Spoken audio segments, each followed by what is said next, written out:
Сайн байцгаана уу? Энэ өдрийн мэндийг хүргье. Миний бие гэл сангаах ухааны төвийн элэг зүйс хотод найруулчхан юм чимэг байна. За өнөөдөр та бүхэндээ эхний өвчтөний талаар маш чухал зөвлөгөө өгье.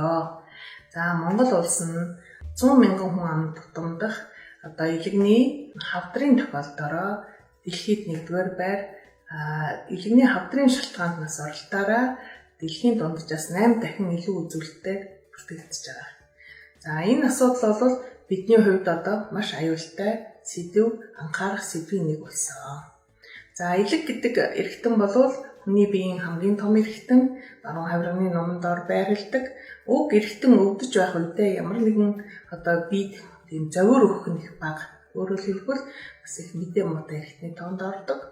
За тухайн хүнд хавдар үүссэн элэгний ВЦ вирус дельтагийн шалтгаантай рүүсэл явагдаж байсан боловч явагдаж байгаа үед ч зовирын шинж тэмдэг харьцангуй бага байдаг. За үүнтэй уялдуулаад хүн маань бас тодорхой өвдөлтөхгүй болохоор бас тоохгүй, цаг хугацаа алдах, бүр хавдар болсон хойноо онцлогдох тохиолдол ер нь сүүлийн үед байна. Тухайн өвчтөн ямар зовироор илэрдэг вэ? Тухайн хүний биед ямар зовир илэрх вэ гэвэл нэгдүгээр хүн маань маш их сүлдэж ядарна, ямар ч шалтгаангүйгээр. Хоёрдугаар баруун хавирганы доогуур унжирч өвдөн, ямар нэгэн зүйлс хийх сонирхолгүй, итгэхгүй болдог, нойрондоо их муу болдог, арьс захтна, нүд шадлна. За тэгээд ер нь хоол идэхэд гидс цанхааж дүүрнэ. Цанхаажт гэдэг нь бас нэг талаар нойролцохын шинж тэмдэг байдаг өвчлөлийн шинж тэмдэг боловч нөгөө талаар эхний өвчнөд байгаагийн гол шинж тэмдэг бол гидсний цанхаалт байдаг. Хэрэг танд ийм шинж тэмдэг илэрх юм бол зайлшгүй элэгний нарийн мэргэжлийн эмчит шинжилгээ өгөх ёстой. За элэг маань өөрөө хүний биед хамгийн том лабораторийн нэг.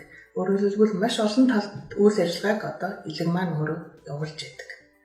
За элэгний БЦ вирус, элэгний БЦ дельта вирусын талаар өнөөдөр Монгол улсын эрүүл мэндийн яамнаас элэг бүтэн Монгол гэдэг хөтөлбөрийг 2017 оноос эхэлж үйл ажиллагаагаа бүхэл 21 аймаг, бүх сум, бүх дүүрэг, бүх өрхийн хэмжээнд үйл ажиллагаа маань тасралтгүй өдөө хүртэл явагдаж байна.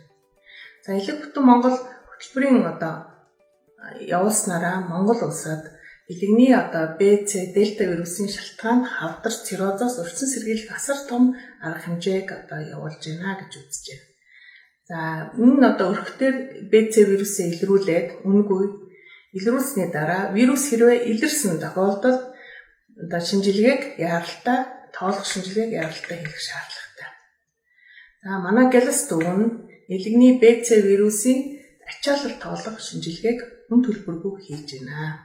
За энэ ачаалал тоолох гэдэг нь ямар учиртай шинжилгээ вэ гэвэл 1 мл цусан дах вирусын тоог тодорхойлох шинжилгээ юм. За энэ яагаад ач холбогдолтой юм бэ? Яагаад вирусын тоог тоолох ёстой юм бэ гэдгийг тайлбарлахад энгийн үгээр уг вирус маань хүний биед орохдоо 5 үндсэн шалтгаанаар орох халдах магадлал байдаг. За нэгдүгээрт юу байдаг вэ гэхээр эрүүл ахуйн дэглэм алдагдах, бохир нөхцөлд ажиллах. Хоёрдугаарт нь баталгаагүй хэрэгэлсэн зүү тариурыг хэрэглэх. Гуравдугаарт нь сахлын хутаг сой зоор халдах зам.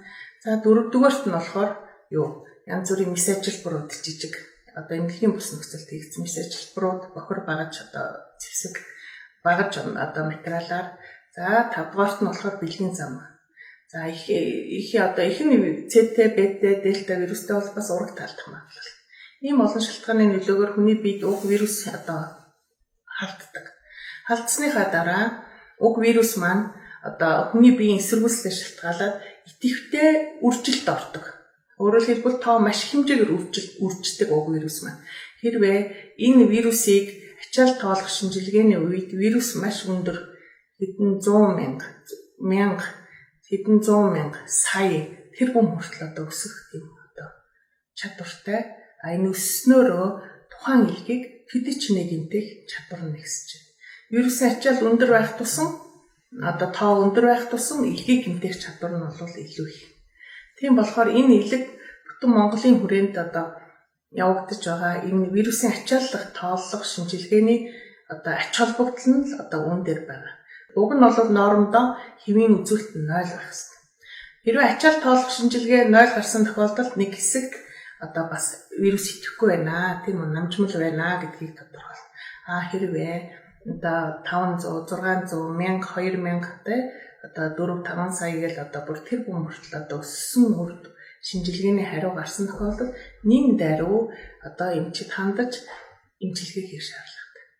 За вирусын хэрвээ идэвхжил өндөр байгаад яваад байгаа тохиолдолд эмчилгээ огт хийхгүй бол тэр олон зуун одоо 1000 сая эс маань илэгний эдсийг гэмтээж илэгний эс гэмтээд ирэхээр одоо биохимийн үзүүлэлтээр гардаг алатексад гэдэг шинжилгээний одоо өндөр гарна. Энэ нь юуг зааж байгаа юм гэхээр одоо илэгний эсийн задрал буюу одоо гэмтэж байгаа эсийн тоо юм байна. За энэ гэмтэж явах үед хэрвээ эмчилгээ хийхгүй бол уг эс маань өөрөө үхээд сүнрөөд одоо холбогчд буюу мөгөөрсөх болж байгаа. Энэ мөгөөрсөх болж байгааг нь бид нар эмнэлгийн хэлээр илгийн цирроз, цирроз нь цаашаа дамжираад илгэний хавдар гэсэн хүндрэлүүдэд үүсдэг. Анагаах ухааны гэлс төвийн төв лаборатори нь харьяал харгалзах ухаар илгэний C, B вирусын ачаал тоолох шинжилгээг төлбөргүй хийж байна. Хэрв B вирус илэрсэн тохиолдолд B вирусын ачаал тоолох шинжилгээг D вирусын илрүүлгийг үн төлбөргүй хийж байна. Иймд та бүхэн манай лабораториор одоо үйлчлүүлсэн бол илгэний нарийн мэргэжлийн эмчийн зөвлөгөөг үн төлбөргүй авах боломжтой.